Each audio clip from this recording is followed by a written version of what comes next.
our 1 billion people and secure our territory. Thank you, and I'm ready, of course, to take your questions. Okay, we'll start in the second row with Reuters.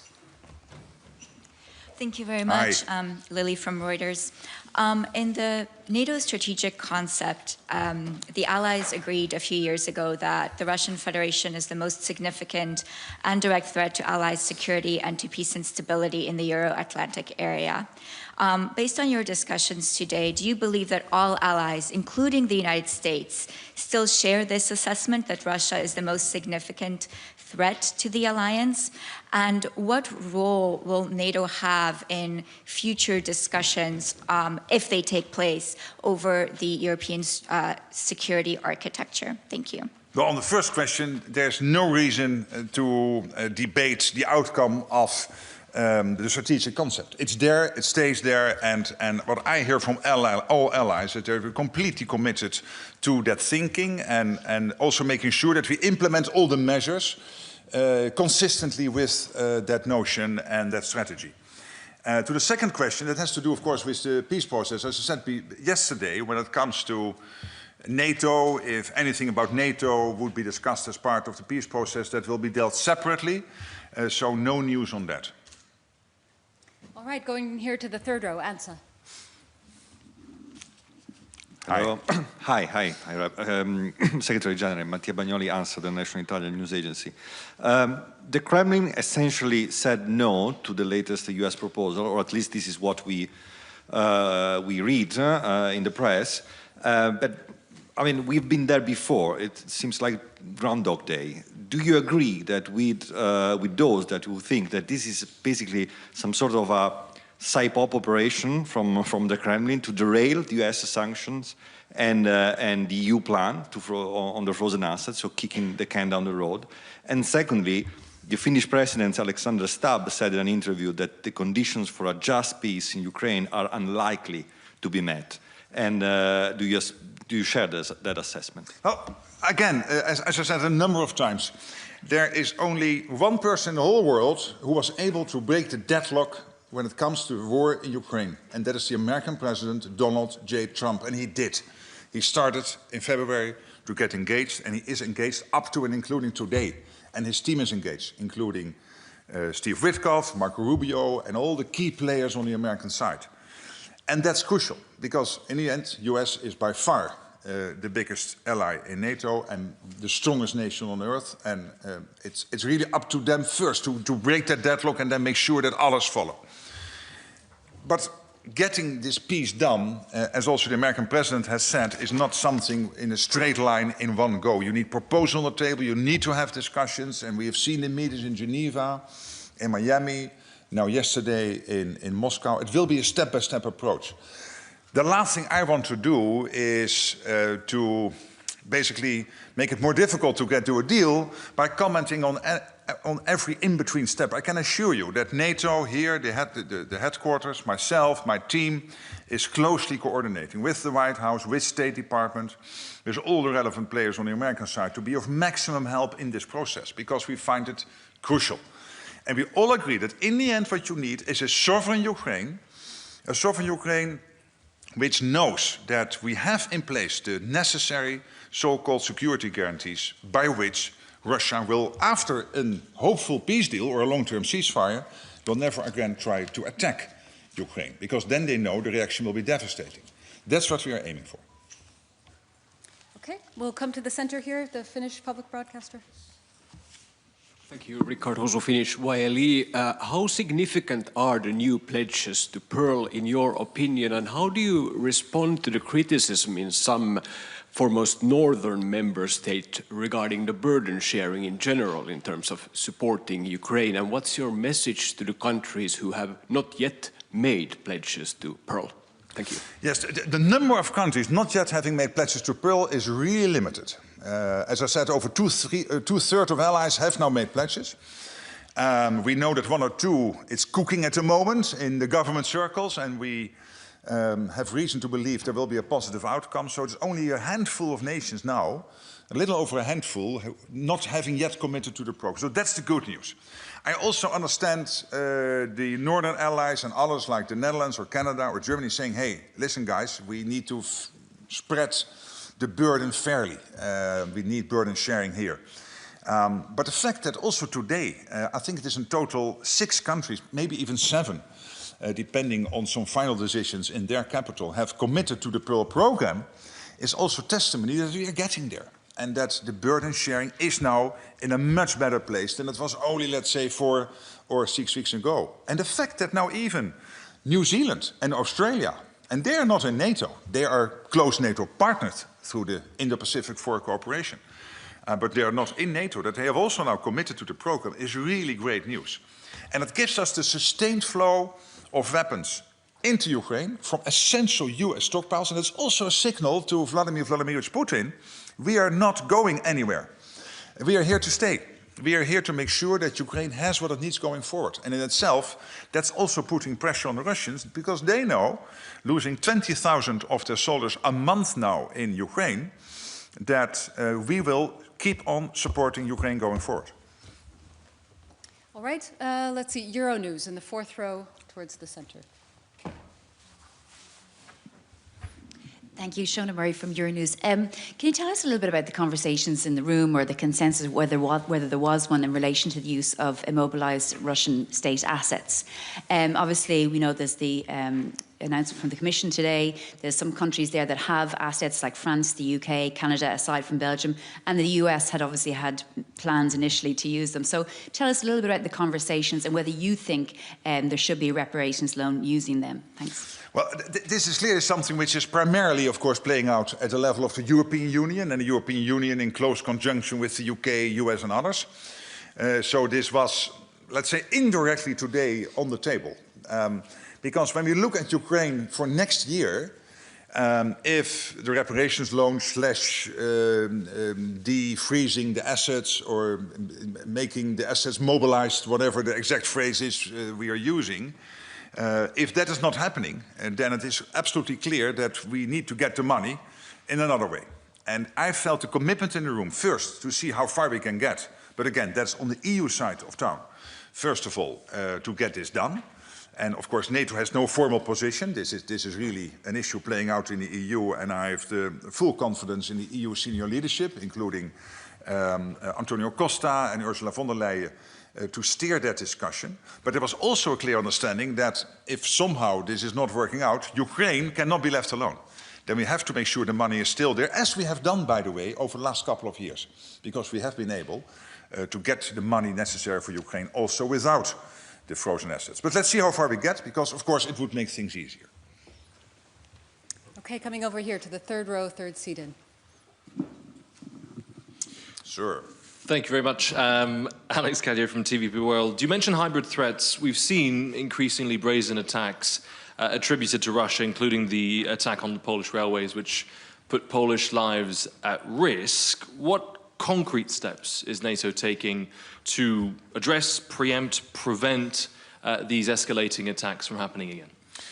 Well, first of all, let me refer to what Radek Sikorski did, the Polish foreign minister. What he did is he directly linked the support of Poland to the Pearl program to what happened with this railway line. And he said, if this happens again, we will again do more. So Russia, you have to know, we will create these asymmetric reactions. We will not blow up railway lines in Russia, but we will make sure you feel if you do stuff like this. Because it is extremely reckless and totally unacceptable. And of course, the question, I think, still in this particular case is who is exactly behind it. I don't know, but that's up to Poland and our intelligence services to find out in more detail. But he made clear that whatever is behind it, know that we will, as Poland, do more and more and more on Pearl if this happens, and we will also do other stuff. And this is exactly our hybrid strategy, that be it intentional or not, whatever Russia is doing or Belarus is doing, look at the balloons with Lithuania, that we will react in a way of our own choosing, but they will feel it. Okay. We will go to the fourth row, NHK.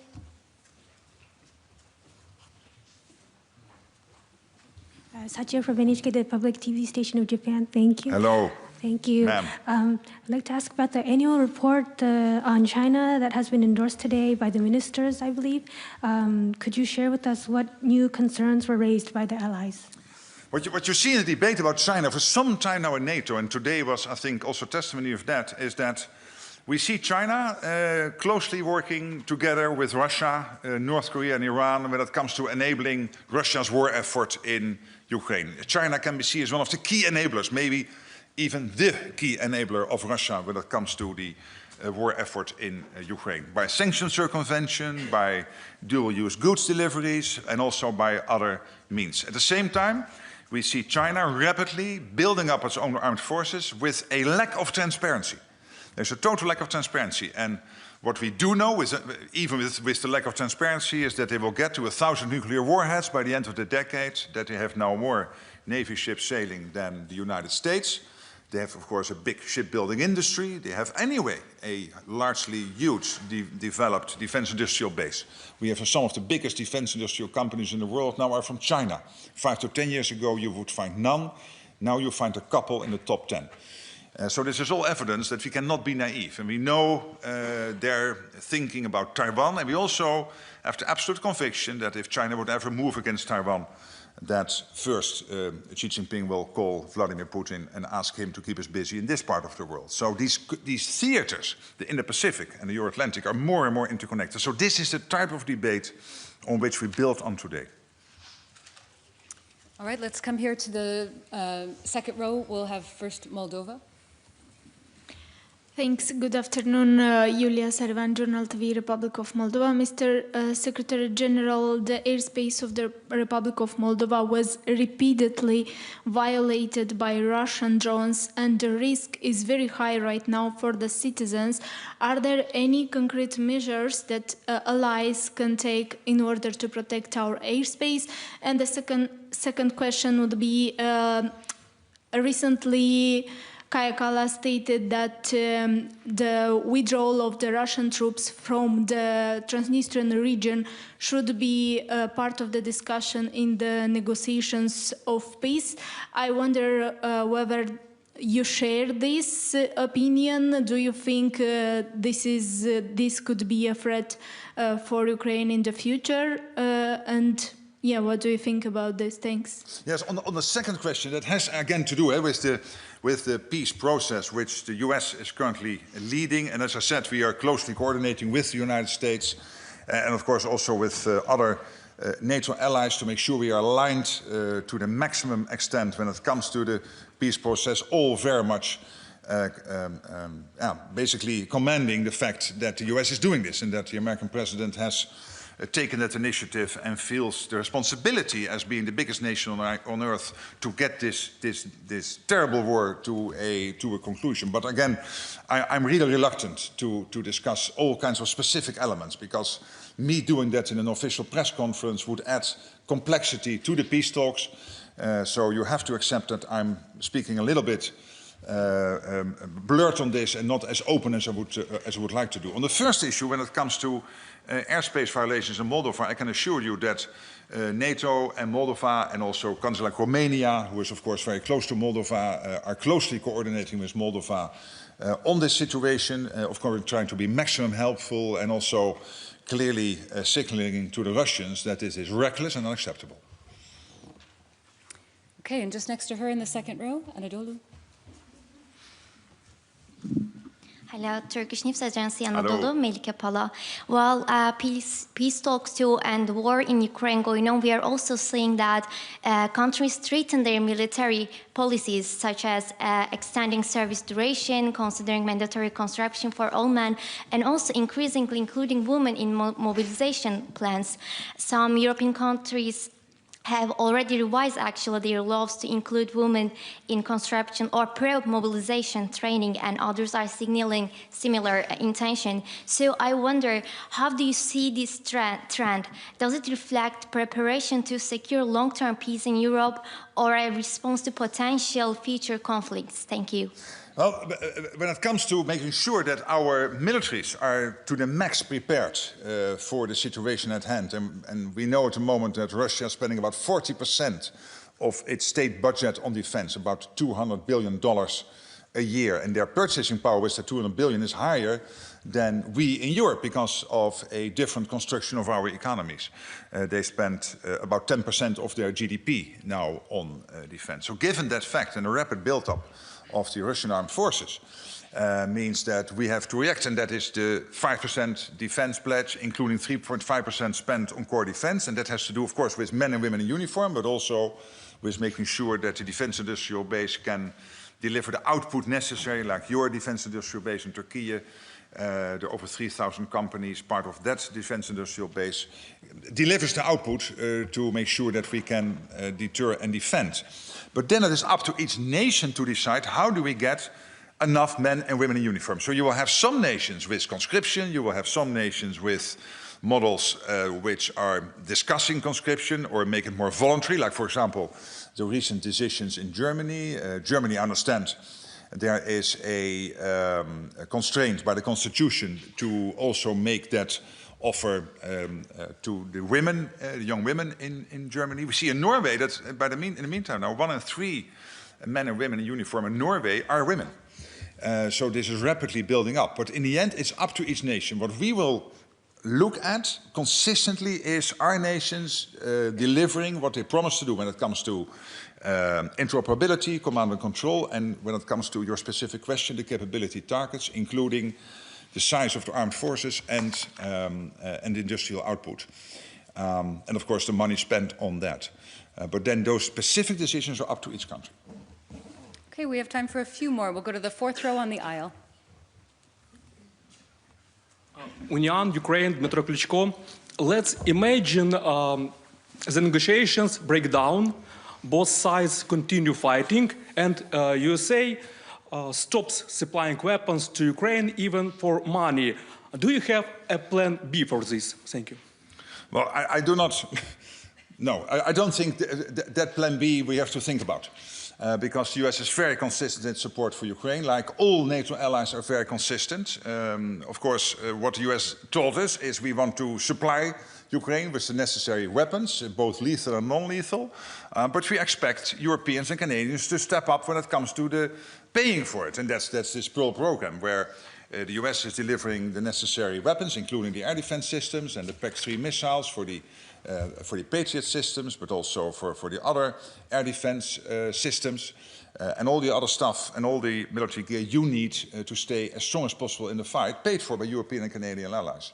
That is the big program which started in July, and at the moment already 4 billion, and I think by the end of the year 5 billion of that supply will have been delivered to Ukraine, critical material.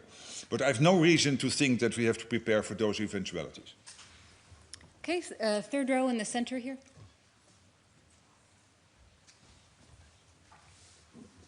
Mikhail Kalinin, The Insider, Russian Media in Exile. So my question is, what real pressure can NATO put on Russia to end the war, and why should it work? Because by now we don't see that Russia is ready to end the war, and nothing seems to work.